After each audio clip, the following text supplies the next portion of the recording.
وإذ قال ربك للملائكة إني خالق بشرا من صلصال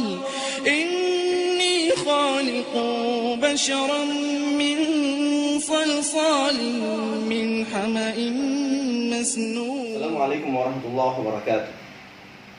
Alhamdulillah alladzi arsala rasulahu bil huda wa dinil haq liyuzhirahu 'ala dini kulli wa kafa billahi shahid. Qala Allah Ta'ala fi kitabihil karim fi surat Yusuf. Allah Subhanahu wa taala berfirman, A'udzu billahi minasy syaithanir rajim. Inna anzalnahu Qur'anan Arabiyyan la'allakum ta'qilun. Shadaqallahul azim. Nah, pada surat Yusuf ini adalah anjuran bagi kita untuk mempelajari bahasa Arab demi memahami Al-Quran. Karena sesungguhnya Al-Quran ini berasal dari bahasa Arab. Nah, bagi teman-teman yang sudah memiliki kemauan belajar bahasa Arab, maka tentunya harus mempersiapkan diri Anda. Karena dengan bahasa Arab ini Anda akan lebih mudah memahami Al-Quran. Dan dalam mengamalkan amalan-amalan keseharian kita, tentunya akan lebih indah ketika kita sholat misalnya, ketika kita mungkin beribadah-ibadah yang lain. Maka dengan memahami apa yang kita baca, apa yang kita utarakan, tentunya jauh lebih nikmat kalau hanya sekedar atau hanya sebatas kita baca. Nah, bahasa Arab ini bukan hanya kita belajar di kelas perkuliahan misalnya, atau mungkin adik-adik yang belajar di PPA Darul Quran yang masuk di kelas saya mungkin di angkatan yang kedua atau mungkin angkatan yang ketiga saat sekarang ini. Tidak, bahasa Arab ini kita telah pelajari sejak kita kecil.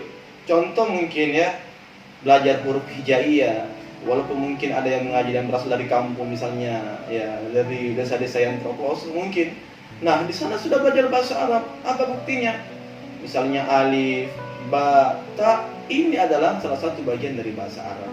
Tata, atau mungkin ketika kita sholat, Allahu Akbar, itu sudah bahasa Arab.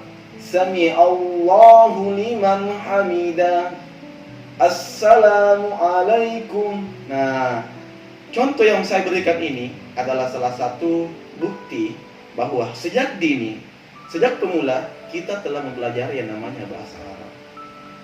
Jadi bagian takut nih dengan ilmu-ilmu bahasa Arab, atau mungkin kaidah-kaidahnya, atau rumus-rumus syarat dan nahwunya, nggak usah khawatir.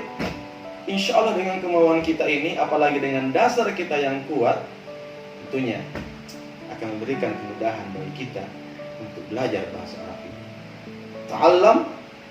Ta'allam falaisal mar'u yuladu aliman. Belajar, maka belajarlah, karena sesungguhnya tidak ada orang yang dilahirkan dalam keadaan pintar. Pasti butuh yang namanya proses. Nah, belajar bahasa Arab ini tentunya dibandingkan belajar bahasa-bahasa yang lain, gimana ya? Menurut pengalaman saya sih, kalau dibandingkan belajar bahasa-bahasa asing yang lain itu, bahasa Arab itu ibaratnya ibarat apa ya? Awalnya itu mudah, tapi seiring berjalannya waktu, hari berganti pekan, pekan berganti bulan, wah itu pelajarannya semakin banyak. Awalnya satu kata, misalnya nih, coba lihat di bawah saya, ada kata, misalnya buku nih. Bahasa Arab buku kan kita sudah tahu nih, bahasa buku Arabnya kan ini, kitabun. Nah, kata kitab ini ternyata dalam bahasa Arab itu bisa pecah menjadi ribuan kata. Hebat kan, amazing kan? Wah, dari kata kitabun, buku. Sekretaris, dari kata itu.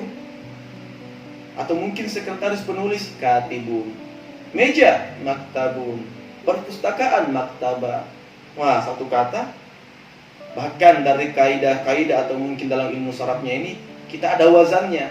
Kataba katabat, katabu, katabat, katabata, katabna, katabta, katabtuma, katabtum, katabtu, katabna. Iya kan? Oleh karena itu, mari kita bagi yang sekarang belajar bahasa Arab, jangan malu, jangan mau dikatakan kolot atau kampungan, karena belajar bahasa Arab ini sebagai awal hijrah kita, sebagai awal bahwa kita insya Allah adalah orang-orang yang terpilih, karena tidak semua orang ingin belajar bahasa Arab. Selamat datang adik-adikku yang belajar bahasa Arab, baik di kelas saya atau mungkin di kelas lain. Insya Allah dengan bahasa Arab yang Anda pelajari akan memberikan keberkahan dalam hidup kita. Akhirul kalam, assalamualaikum warahmatullahi wabarakatuh.